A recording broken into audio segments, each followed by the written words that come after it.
Hello student, आज हम परासरण की क्रिया को समझेंगे।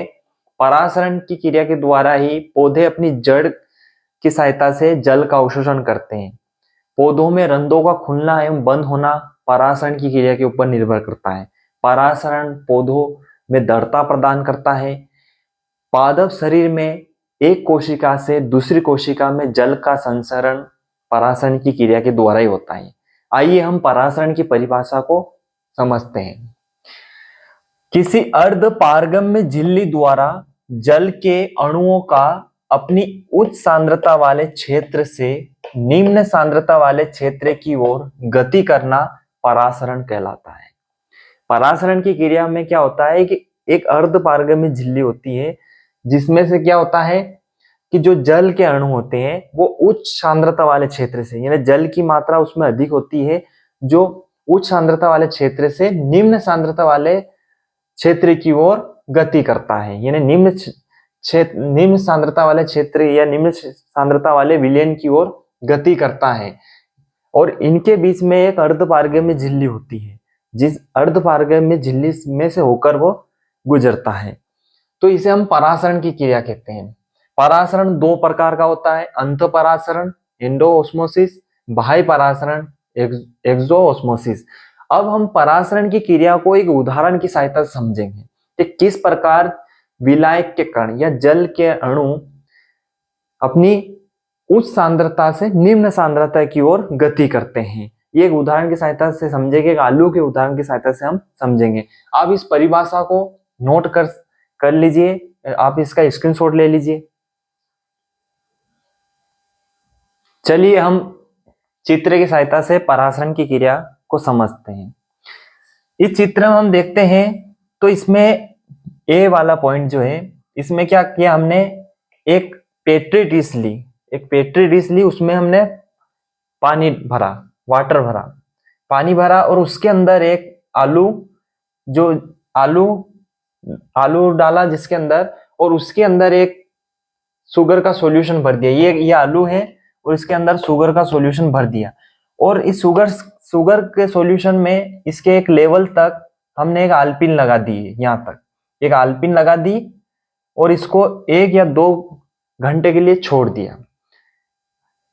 तब हमने 1-2 घंटे बाद जब देखा, बी वाली स्थिति में ये देखा कि ये जो जल है, इसमें डिश में जो भरा हुआ जल है, ये 1-2 घंटे बाद इस आलू से होकर इस शुगर सॉल्यूशन में आ जाएगा। मतलब ये 1-2 घंटे बाद शुगर सॉल्यूशन में जब आ जाता है तो ये आलपिन थोड़ी सी उस सॉल्यूशन में डूब जाएगी। मतलब ये लेवल जहां से था उस लेवल से ऊपर ये जल चला जाता है। इससे ये पता चलता है कि ये जो जल है इस आलू से होकर शुगर सॉल्यूशन में आया। तो आप क्या समझे, इसमें परासरण की क्रिया कैसे समझे कि ये इसमें जो पेटेड इसमें जल भरा हुआ है, उसमें हमने एक आलू डाला, ठीक है, और आलू के अंदर हमने क्या भरा, शुगर सॉल्यूशन यानी शक्कर का विलयन भरा, ठीक है। अब ये जो जल है, वाटर है, एक विलायक का काम कर रहा है। जल, इसकी सांद्रता अधिक है, ये जल की जो क्षेत्र की सांद्रता अधिक है, मतलब अधिक क्षेत्र में फैला हुआ है, उच्च सांद्रता है इसकी। अब ये निम्न सांद्रता की ओर जाएगा। निम्न सांद्रता किसकी, इसमें शुगर सॉल्यूशन है, शक्कर के विलयन की। और ये आलू है, ये एक अर्ध पारगम्य झिल्ली का काम कर रहा है। यानी कि हम देखते हैं ये उच्च सांद्रता से एक अर्ध पारगम्य झिल्ली में से होकर निम्न सांद्रता की ओर गति कर रहा है पानी। तो थोड़ी देर बाद देखते हैं ये मंद प्रक्रिया है, तुरंत नहीं होगा। 1 या 2 घंटे बाद देखते हैं तो इसका लेवल बढ़ जाता है। ये देखो, ये आलपिन डूब गई है, इसमें क्या होगा, ये आलपिन डूब गई तो इसका लेवल बढ़ गया। यानी इसमें कौन सी क्रिया हो गई, परासरण की क्रिया हो गई, ठीक है। ये ए में हम देखते हैं ओरिजिनल लेवल यहाँ तक था और फाइनल लेवल इसका क्या होगा, थोड़ा बढ़ गया। तो इसमें क्या हुआ, परासरण की क्रिया हुई। यानी अर्ध पारगम्य झिल्ली का काम कौन कर रहा है, आलू कर रहा है, और ये विलायक का काम कर रहा है वाटर, जिसकी सांद्रता अधिक है, मात्रा अधिक है, क्षेत्र की मात्रा अधिक है, अधिक क्षेत्र में फैला हुआ है एक डिश में। और एक कम सांद्रता, मतलब जिसमें हम कम सांद्रता वाला, मतलब कम सॉल्यूशन लिया, किसका, शक्कर का सॉल्यूशन लिया। तो इस प्रकार परासरण की क्रिया होती है, जो हम इस उदाहरण की सहायता से इसको समझ सकते हैं। इस चित्र को आप कॉपी में नोट कर लीजिए, इसका स्क्रीनशॉट ले लीजिए, ठीक है। एक बार और इसका फाइनल में रिवीजन समझा देता हूं कि इसमें क्या होता है कि हमने एक आलू लिया, उसको आलू को काट दिया, उसमें आलू को काट के एक ऐसी केविटी बनाई जिसमें हमने क्या भर दिया, शुगर का सॉल्यूशन भर दिया, ठीक है। और उसको हमने क्या किया, एक पेट्री डिश में जहां पानी भरा था उसमें डाल दिया, और इसके एक लेवल था जहां से शुगर हमने भरी, वहां तक लेवल तक एक आलपीन लगा दिया, ताकि हमें बाद में मालूम पड़े कि ये लेवल बढ़ रहा है या कम हो रहा है। तो हमने फिर 1-2 घंटे के लिए इसको छोड़ दिया, फिर उसकी दूसरी बी वाले ऑप्शन देखा, तो क्या हुआ, 1-2 घंटे बाद क्या हुआ कि ये जो पेट्री डिश में जो पानी भरा हुआ है, जल भरा हुआ है, ये इस आलू में सोकर शुगर सॉल्यूशन में आ गया। यानी कि आलू क्या कर रहा है, अर्धपारगम्य झिल्ली का काम कर रहा है, ठीक है। और शुगर सॉल्यूशन एक निम्न क्षेत्र वाला, मतलब निम्न सांद्रता वाला सॉल्यूशन हो गया, और जल जो हो गया वो अधिक सांद्रता वाला हो गया। तो इस प्रकार परासरण की परिभाषा कैसे समझेंगे, कि किसी अर्धपारगम्य झिल्ली से जल के अणुओं का उच्च सांद्रता वाले क्षेत्र से निम्न सांद्रता वाले क्षेत्र की ओर गति करना क्या कहलाता है, परासरण कहलाता है। इस प्रकार हम आलू के उदाहरण से समझ सकते हैं। यानी परासरण क्रिया क्या होती है कि अर्धपारगम्य झिल्ली से होकर गुजरती है। अब इसका स्क्रीनशॉट ले लीजिए। इसके बाद हम परासरण के प्रकार समझेंगे। परासरण 2 प्रकार का होता है, अंत परासरण और बाह्य परासरण। आप इसका स्क्रीनशॉट लीजिए, नोट कर लीजिए।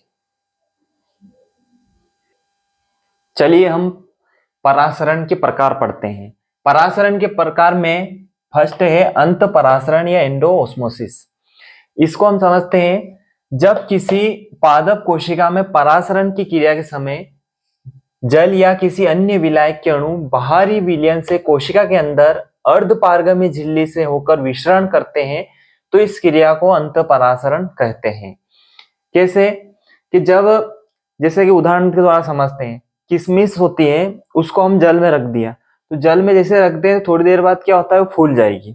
फूल जाएगी क्यों फूल जाएगी, क्योंकि उसके किशमिश के अंदर जो किशमिश क्या करेगी, जल को अवशोषित कर लेगी। मतलब जो बाहरी जल है, जिस पात्र में हमने किशमिश को रखा है, जो पात्र में जो जल भरा हुआ है, वो जल इस किशमिश में अंदर चला जाएगा, यानी कि परासरण की क्रिया होगी। यानी कि वही अंत परासरण हो रहा है, मतलब इसके अंदर परासरण हो रहा है। जब किसी पादप कोशिका में परासरण की क्रिया के समय जल या किसी अन्य विलायक के अणु बाहरी विलयन से आ रहे हैं, बाहर से वो जल के अणु आ रहे हैं और कोशिका के अंदर अर्धपरागम्य झिल्ली से होकर विसरण करते हैं। मतलब कोशिका के अंदर एक मान के चले, जैसे किशमिश के अंदर वो जल जा रहा है, तो ये उसके अंदर जा रहा है, किशमिश के अंदर जा रहा है, इसलिए इसको अंत परासरण हो रहा है। उसके अंदर परासरण की क्रिया हो रही है, यानी किशमिश फूल जाएगी। किशमिश क्या होगी, फूल जाएगी। जो बाहरी विलयन से जो जल आ रहा है वो किशमिश के अंदर आ रहा है, यानी किशमिश के अंदर जल आ गया, यानी किशमिश फूल गई, यानी उसके अंदर क्या हो गया, अंत परासरण हो गया किशमिश के अंदर। उसी प्रकार पादपों में भी क्या होता है, उनकी कोशिका के अंदर जल आता है, द्रव आता है, तो उनके अंदर वो मतलब फूल जाती है, तो उनके अंदर क्या हो गया, अंत परासरण हो गया। यानी कि जब किसी पादप कोशिका में परासरण की क्रिया के समय जल या किसी अन्य विलायक के अणु बाहरी विलयन से कोशिका के अंदर अर्धपारगम्य झिल्ली से होकर विसरण करते हैं, तो इस क्रिया को अंत परासरण कहते हैं। तो इसी प्रकार उदाहरण समझ सकते हैं कि किशमिश को जैसे किसी पानी से भरे पात्र में डालते हैं किशमिश को, तो थोड़ी देर बाद क्या होता है, किशमिश फूल जाएगी, क्योंकि वो पात्र में भरा हुआ जल उस किशमिश के अंदर आ जाएगा, और किशमिश के अंदर आने के कारण किशमिश फूल जाएगी, नहीं उसके अंदर किशमिश के अंदर क्या हो गया, अंत परासरण की क्रिया होगी, एंडोऑस्मोसिस हो गया। आशा करता हूं कि आपको ये परासरण का अंत परासरण समझ में आया होगा। अब इसके बाद हम समझते हैं बाह्य परासरण। आप इसको नोट कर लीजिए। चलिए अब हम बाह्य परासरण एक्सोऑस्मोसिस पढ़ते हैं। जब किसी पादप कोशिका में परासरण क्रिया के समय जल या विलायक के अणु कोशिका से बाहरी विलयन की ओर अर्धपारगम्य झिल्ली से होकर विसरण करते हैं, तो इस क्रिया को बाह्य परासरण कहते हैं। उदाहरण देखते हैं, जब जल अवशोषित करके फूले हुए किशमिश को शक्कर के सांद्र विलयन में, शक्कर यानी चाशनी में, उस चाशनी में रखा जाता है, तो किशमिश सिकुड़ जाती है। क्यों सिकुड़ जाती है, कि उस किशमिश के अंदर जो जल भरा हुआ है वो बाहर की ओर जाएगा, बाहर की ओर विकसित हो रहा है, वो बाहर की ओर विकसित होगा तो किशमिश क्या होगी, सिकुड़ जाएगी, उसमें से जल निकल जाएगा। वो जल कहाँ जाएगा, शुगर सॉल्यूशन में चला जाएगा, उसमें परासरण हो गए। तो ये बाहर की ओर जो जा रहा है जल, ये बाह्य परासरण होता है। अगर जल किसी कोशिका के अंदर जाता है तो अंतःपरासन, और कोशिका से बाहर अगर जल जाता है वो बाह्य परासन। यानी अंतःपरासन बाह्य परासन एक बार और हम अच्छे से समझ सकते हैं। अंतःपरासन क्या होता है कि उसमें जब किशमिश को हमने एक पात्र में डाला जल के, तो क्या हुआ, किशमिश फूल गई। क्या हो गया, फूल गया, यानी जल बाहरी बाहरी विलयन से बाहरी क्षेत्र से अंदर की ओर जा रहा है, मतलब अंदर की ओर जा रहा है तो किशमिश फूल गई।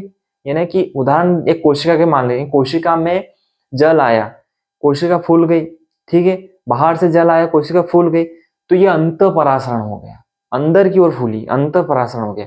अगर वो कोशिका से जल बाहर की ओर जाता है, यानी बाहर जा रहा है, ये बाह्य परासरण हो गया, और जल अंदर आ रहा है यानी अंतःपरासरण, अंदर अंदर आ रहा है तो अंतःपरासरण हो गया। यानी कि जब किसी, यानी कि बाह्य परासरण को देखते हैं, जब किसी पादप कोशिका में परासरण क्रिया के समय जल या विलायक के अणु कोशिका से बाहरी विलयन की ओर अर्धपारगम्य झिल्ली से ओर विचरण करते हैं तो उस क्रिया को बाह्य परासरण कहते हैं। यानी कि जो किशमिश है उनको हमने एक चाशनी यानी शुगर का सॉल्यूशन में डाला तो किशमिश सिकुड़ गई, क्योंकि उस किशमिश के अंदर जो जल भरा था वो बाहर की ओर चला गया, तो बाह्य परासरण हो गया।